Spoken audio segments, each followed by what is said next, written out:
जब भी हम हेवी साइज़ की सूट की कटिंग करते हैं तब हम चेस्ट, कमर और हिप में कितना लूजिंग देना चाहिए वही हम इस वीडियो में देखेंगे। आज हम 45 साइज़ की चेस्ट के हिसाब से हम कुर्ती की कटिंग करेंगे। इसके लिए मैंने 2.25 मीटर कपड़ा लिया है।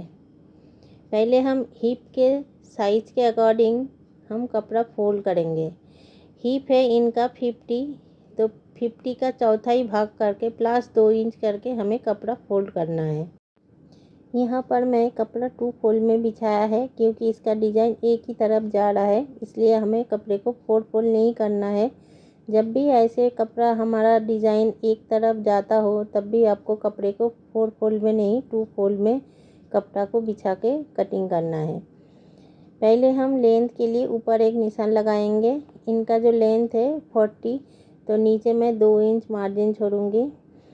ऊपर का लाइन हम सीधा करने के बाद यहाँ से हम लेंथ, आर्मोल, कमर, चेस्ट की निशान लगाएंगे। अब यहाँ से हम इनका शोल्डर है 15, तो 15 का आधा 7.5 इंच पर निशान लगाएंगे और कमर के लिए हम निशान लगाएंगे 15.5 इंच पर और हिप के लिए लगाएंगे 21 इंच पर। मैं जो भी आपके मेजरमेंट मैं आपको वीडियो में दिखाती हूँ सारे मेरे क्लाइंट का होता है। ये मेरा एक क्लाइंट का पीस है, उसी के हिसाब से मैं आपको कटिंग करके दिखाऊंगी। ऊपर शोल्डर का निशान मैंने 7.5 प्लस हाफ इंच एक्स्ट्रा लेके निशान लगाई है और चेस्ट लाइन में हम 7.5 इंच पर निशान लगाएंगे। अब ये दोनों लाइनों को हम सीधा करेंगे। अब इसके अंदर और हाफ इंच अंदर और एक लाइन ड्रॉ करेंगे फ्रंट आर्म होल के लिए। अब चेस्ट है इनका 45, तो हम 45 में 3 इंच प्लस करके 48 होगा। 48 को अब 4 से डिवाइड करके चेस्ट का निशान लगाएंगे और कमर में हम लगाएंगे। इनका कमर है 44, तो 44 में हम 1 इंच प्लस करेंगे और हिप है इनका 50, तो 50 के साथ हम 1 इंच प्लस करके फिर उसको 4 से डिवाइड करके हिप का निशान लगाएंगे। हम कमर में और हिप में 1-1 इंच हमने प्लस किया है और चेस्ट में हमने 3 इंच प्लस किया है। इस क्लाइंट का जो बॉडी शेप है उस हिसाब से मैं जो लूजिंग देती हूँ इनका पूरा परफेक्ट बैठता है। और गले का जो ब्रॉड है वो मैं 3.25 इंच या 3.5 इंच आप ले सकते हो क्योंकि बैक इनका छोटा होगा, तो हम उस हिसाब से गला हम कपड़े में नहीं कटिंग करेंगे, वो हम पेपर फ्यूजिंग में कटिंग करेंगे। अब यहाँ पर फ्रंट आर्म होल और बैक आर्म होल की शेप देने के बाद अब बैक आर्म होल के हिसाब से अब यहाँ कटिंग करेंगे फ्रंट पार्ट को। अब हम बैक पार्ट के लिए 2 फोल्ड में कपड़े को बिछाया है। अब इसके ऊपर जो फ्रंट पार्ट हमने कटिंग करी है इसको रख के कंधा हमने 1 इंच डाउन किया था, तो उसको हम 1 इंच उठा के काटेंगे। एक कंधा जो मैं उठा के काटती हूँ वे मैं हर एक पीस में कंधा उठा के काटती हूँ, तो ऊपर से 1 इंच उठा के फिर बैक आर्म होल के हिसाब से अब इसको कटिंग करेंगे। इसके बाद हम बैक पार्ट को हटा के सामने की जो आर्म होल की शेप है उसको कटिंग करेंगे। अब यहाँ से बैक पार्ट को हटा देंगे। इसके बाद इसका जो फ्रंट आर्म होल की शेप है यहाँ से ये हम कटिंग करेंगे। अभी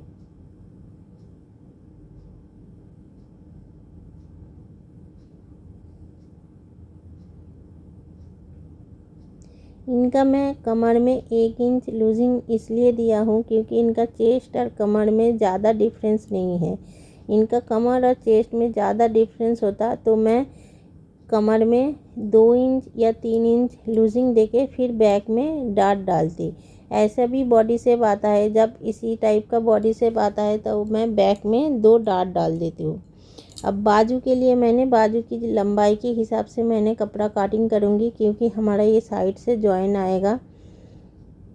ऐसे 2 टुकड़ा कटिंग करके फिर यहाँ से जो भी कपड़ा बचेगा इसको हम साइड को ऐसे रख के फिर इसको नाप के देखेंगे कि बाइसेप्स के हिसाब से इसको आ रहा है कि नहीं। फिर उस हिसाब से हम इसको कटिंग करके फिर जॉइन लगा के फिर हम बाजू की कटिंग करेंगे। इसको भी 4 टुकड़ा में हम कटिंग करेंगे क्योंकि 2-2 पार्ट हमारा बाजू में जॉइन होगा। इनका जो नेक का जो नाप है, मैं गले के जो ब्रॉड है वो मैं 3.5 इंच लिया हूँ और गले का जो डीप है वो 8 इंच है फ्रंट पार्ट में। और बैक पार्ट में भी गले का जो ब्रॉड है वो 3.5 इंच है और गले का डीप है 4 इंच, क्योंकि इसका बैक नेक छोटा है।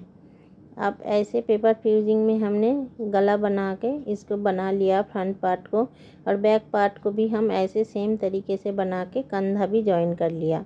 अब हम फिटिंग का निशान लगाएंगे।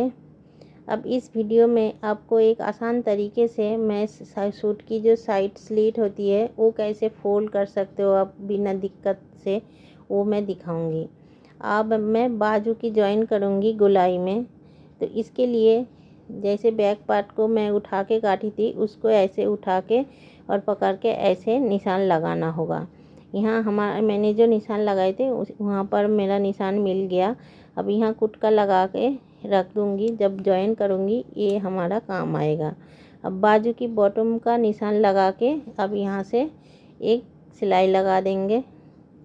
अब इसको सिलाई लगाने के बाद अब हम बाजू को गोलाई में जॉइन करेंगे।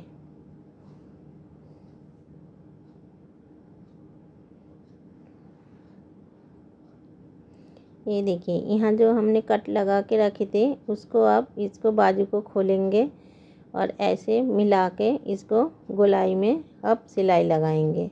अब बिगिनर हो तो यहाँ पर एक पिन से अटैच करके रख सकते हो।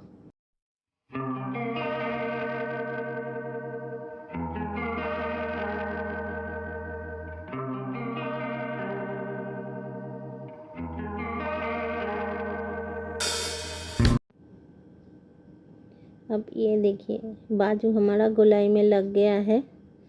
अब हम सूट की जो चाक है उसको फोल्ड करेंगे। अब जहाँ से हमने सिलाई लगाई थी, सूट की जो चाक की जो सिलाई है, अब नीचे से इसको ऐसे प्लेन करके फिर यहाँ से इसको ऐसे खोल के सिंगल, फिर इसको ऐसे पकड़ के सीधा कर लेना है। फिर आपको इसकी जो हमने फोल्ड करी है इसकी किनारी से एक सिलाई लगाते जाना है। ऐसे ही आपको इधर से लगाना स्टार्ट करना है, फिर दूसरी तरफ घुमा के किनारी से एक सिलाई लगा के रखनी है।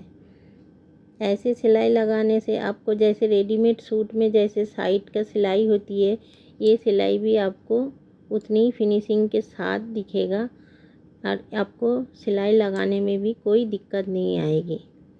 अब ऐसे सिलाई लगा के रखूँगी। अब ये किनारी से हमारा सिलाई लग चुका है।